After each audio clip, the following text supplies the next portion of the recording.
Nik dozenerdi bat aipamen dituen hemen Imanol Lazkano eta Bertsozale Elkartearen uztardura adierazteko.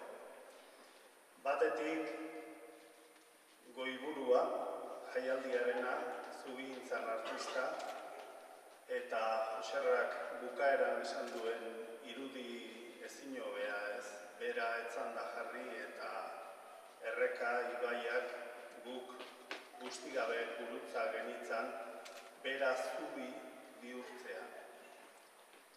Bestetik, Bertsozale Elkartearen sorreratik, 87tik, ia atzo arte, bea izan dugu, bertsozaleok lehendakari, eta uste hori ia betirako hala izan beharko lukeela. Ze berak utzi dio eta hoi jendeanei Imanol deika hasi zen.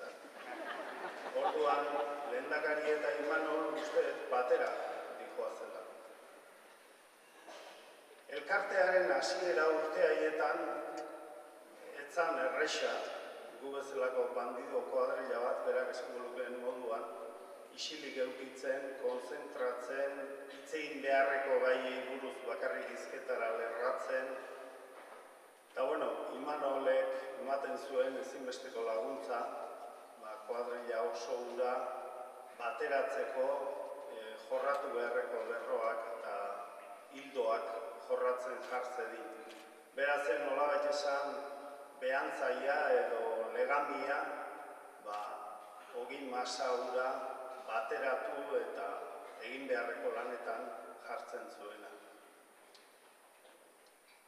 Gabiritar batek behin esan zuen 11 jaioak ikusteko.